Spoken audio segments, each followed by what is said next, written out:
Today we are going to discuss the most delicate diplomatic challenges that our country, El Salvador, faces today. But not without first reminding you to write to my WhatsApp and to follow me on my social networks, Twitter, Facebook, Instagram, TikTok, Spotify, and on my YouTube channel. The current Salvadoran government started on the right track by rebuilding the relationship with the United States that had been damaged by the FMLN, a left-wing organization that likes to burn American flags. For this reason, the Marxist Pax did not like at all the fact that the government of El Salvador walked at the beginning of its mandate all hugs and kisses with the United States Embassy. But suddenly the relations between the two governments have collapsed, and the kisses and hugs became complaints, discord, threats, and terrible manners. Let's analyze slowly, objectively, and balanced, without love and hatred, the heart of the matter. The truth is that the Salvadoran government, for better or worse, has not changed its drift in these 2 years. This is what both admirers and detractors of this administration affirm. What happened then? Simple. The abrupt end of the Trump era and the advent of the Biden administration. So the cause of the disagreement do not fall in Bukele but in Biden's democratic left that never saw with good eyes who seemed one of the favorites of his mortal enemy. Again, but for the opposite reasons, the Marxist front organizations were scandalized again. They are not happy with either one or the other, as they did with the CCS. If the president wanted it, they hated it. If the president didn't want it, they changed their minds. The day the President of the Republic says that he likes sunrises, the Marxist will surely call a march protesting against the sun, and those obedient and submissive, like a lapdog, the wake right will parade after them.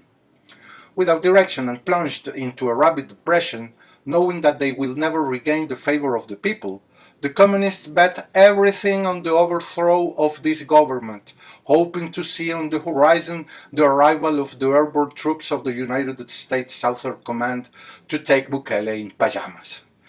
Although the future is unknowable, I think they are simply lost.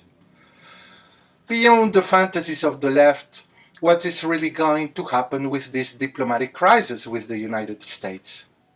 In itself, although it will undoubtedly deepen, it probably will not lead to anything relevant. Let us not forget that in the majority of cases in which this type of sanctions have been imposed, those affected are paradoxically strengthened. The Castros, Chavez, Maduro, and Ortega confirm that reality.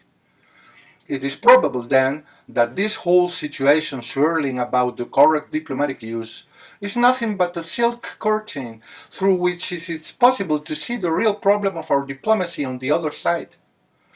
If we want to speak more clearly, we will have to affirm that this whole matter is nothing more than a poisoned inheritance from the previous FMLN administration that put us, harshly, a dangerous dragon at home, the Communist China.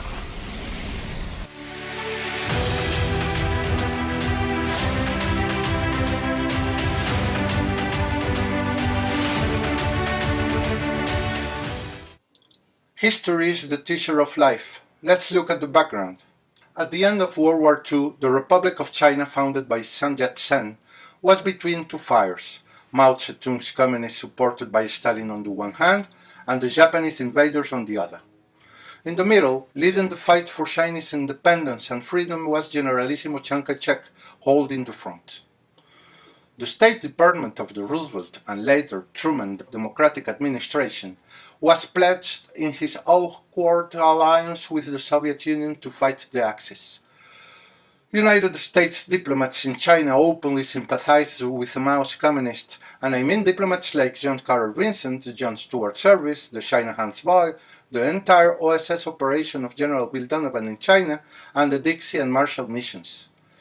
If we add that the State Department was infiltrated by Soviet agents, as demonstrated by the Venona project and the declassifications of the KGB archives in the 90s, and if we also realize that the influence of public opinion at that time by experts on Chinese affairs was in the hands of openly pro-Soviet American intellectuals like Owen Latimer, If we take these three elements into account, I say, it's not surprising that American diplomacy leaned more towards the communist Mao than towards Chiang Kai-shek, whose ears were sweetened with suggestions that he allied with the communists. The great excuse was the enemy of your enemy is your friend. Chiang Kai-shek did not listen to those siren songs because he knew that every time he allied himself by force or willingly with the Chinese communists, they only took that respite not to fight against the Japanese, but to establish themselves in the territories they already occupied and to expand even more at the expense of the nationalist forces of the Republic. The Japanese are for China a skin disease, while the communists are a heart disease, said and rightly thought the Generalissimo. After the World War II and the Japanese defeated, seeing that Chiang Kai-shek did not follow when it came to allying with the communists, the United States decreed with absurd excuses an arms embargo that put an end to democracy in China. In a bloody civil war, Mao Zedong occupied all of mainland China and Chiang Kai-shek, practically abandoned by the United States, had to evacuate the continent and save the institutionality of the Republic of China on the island of Taiwan. The United States went to quietly acknowledge the new communist regime under the liberal Truman, when suddenly the Communist Part of Korea, aided by the Chinese communists, stabbed in the back and unleashed the Korean War.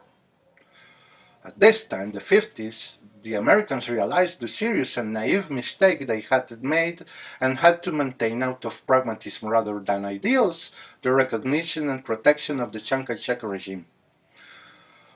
It must be said that the regime that Chiang Kai-shek established in Taiwan had notorious authoritarian elements without substantially affecting the republican institutionality, and that was justified not only by the permanent threat of an invasion by the communists from the continent, but also because that authoritarianism was not only benign but even beneficial for Taiwanese families and for the Republic of China. Today, those authoritarian notes have faded, and for decades, Taiwan has been transformed into a model of liberal democracy and respect for freedom of expression. It has a dynamic capitalist economy dominated by small and medium-sized family businesses, which, with a real growth of the gross domestic product averaging 8% in the last 3 decades, place it as one of the 4 Asian tigers. Furthermore, and this is more relevant, the Republic of China Taiwan has catapulted itself to the top of the world educational rankings. This great country was our ally through thick and thin until the Marxists of the FMLN cut off relations with it to establish it with Communist China. The Communists on the Chinese mainland did the opposite. They collapsed economically, generating the most terrible famines in history, and dedicated themselves under the cloak of a Marxist totalitarian autocracy to the custom dictated by that ideology, killing to his fellow citizens. Thus, Communist China surpassed all known genocides with a record of around 100 million deaths. Communist China would not have gone from being extremely insignificant in the great geopolitical game were it not for the fact that it was and continues to be the most populous country in the world, and because, before fighting with it, the Soviet Union endowed it with nuclear weapons. These elements caused the United States, which had chosen to side with and defend Taiwan, suddenly change its mind. Building on the enmity that arose between China and the Soviet Union, the Nixon administration in the early 70s bet on using Communist China as a pawn in the task of triangulating its geopolitical strategy, supporting its differences against Russia. Again, the tragic mistake of believing that in all cases, the enemy of your enemy is your friend. Thus, the United States, while delinking the value of the dollar from the gold standard, recognized the totalitarian regime of Communist China as the sole representative of the Chinese people. Taiwan was then relegated since the 70s under an ambiguous protection policy that lasts to date. The real dangers of this Machiavellian international politics were clairvoyantly warned by Alexander Solzhenitsyn, this global champion of freedom, who until his death was a kind of living conscience of the West and the East. Solzhenitsyn said in his famous speech of June 8, 1978 at Harvard University the following: present, some Western voices already have spoken of obtaining protection from a third power against aggression in the next world conflict, if there is one. In this case, the shield would be China. But I would not wish such an outcome to any country in the world. First of all, it is again a doomed alliance with evil. Also, it would grant the United States a respite. But when, at a later date, China, with its billion people, would turn around armed with American weapons, America itself would fall prey to a genocide similar to the one in Cambodia in our days. 43 years later, Solzhenitsyn's lucid forecasts have been almost completely fulfilled. With this diplomatic turn, the Nixon administration laid the foundations to turn communist China from a clay giant into a colossal steel dragon that already plays a negative but first-rate role in the international community, at the political and economical level as well as the military one. This autocratic empire, after almost universal recognition, proceeded to carry out another genocide of Olympic dimensions, some 300 million children murdered in the womb, by virtue of its savage policy of the only child that it just abandoned as counterproductive. This autocratic empire became a world power not because of its democracy, which does not exist in a regime dominated by the Chinese Communist Party, not out of respect for freedom, because there is a brutal police regime spiced up with high-tech surveillance. Not because of transparency, because there everything is dark and secret. Nor did it become a great power because of the free market, since what exists there is a pure mercantilism of global dimensions led by a political military oligarchy. Communist China became a world power due to the decadence and permissiveness of the West that appointed it as the world's factory, thanks to the cheapness of its inexhaustible slave labor. The West naively wanted a tactical ally and only succeeded in creating a monster that everyone already fears. Let's put aside for the moment the bully role that Communist China is playing with its neighbors, Japan, Taiwan, Malaysia, Vietnam, Australia, the Philippines, and India. Let us also put aside the fact that both the United States and the European Union already know that they are facing a fearsome enemy and that they do not know what to do about it. Let's focus rather on what concerns us. Communist China has gone from exerting a moderate influence in Latin America to becoming an actor, a crucial commercial, political, and economic partner in an attitude of frank rivalry with the United States, meddling in its most immediate area of influence to project its power, political, and military culture. What is the Yellow Dragon looking specifically for? Basically and superficially, to get raw materials at unbeatable price, a market to export its technologies and its productive capacity at the highest possible price, and invest its excess international reserves in projects that rent more than what they yield in China. But Chinese investments, which do not usually generate stable jobs, are behind what the Asian giant is most interested in, loans and debt, because it earns more there. China has granted Latin America more loans since 2005 than the World Bank and the Inter-American Development Bank combined. And it grants them not through the private sector, but officially, that is, through the China Development Bank and the Exim Bank. Today, through these opaque institutions, China outnumbers the Paris Club, which were the old credit providers, by 200% as a lender. But, unlike previous creditors, with China it's literally impossible to renegotiate a debt. The relations that are generated from these dynamics are totally unbalanced for us in favor of China, and end in a brutal dependence as never seen before. This was already seen in Chile, when a Chinese company wanted to acquire a quarter of the share capital of the Chemical and Mining Society. The Chilean authorities, based on the law, put obstacles to this acquisition, and the ambassador of Communist China in Chile jumped threatening with cutting other investments of the dragon.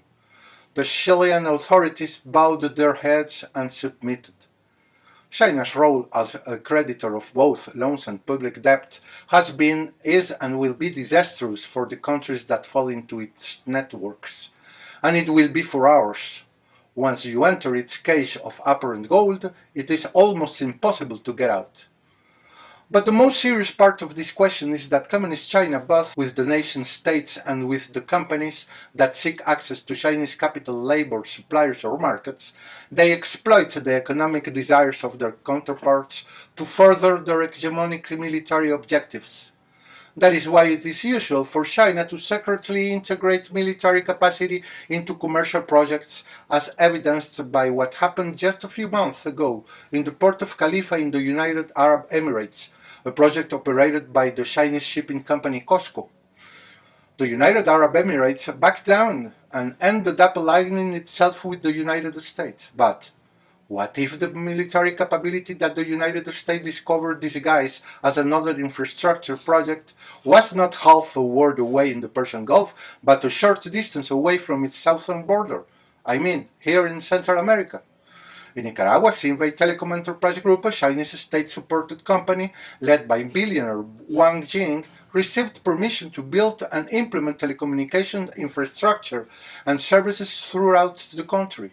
The Nicaraguan government also granted permission to one of Wang's other companies to build a transnational canal, a project that has collapsed. Both projects would be financed by China. Despite the Honduran-Taiwanese ties in our neighboring country, the Chinese state company Sinohydro Corporation builds dams and hydroelectric generation capacity for Honduras, financed by China.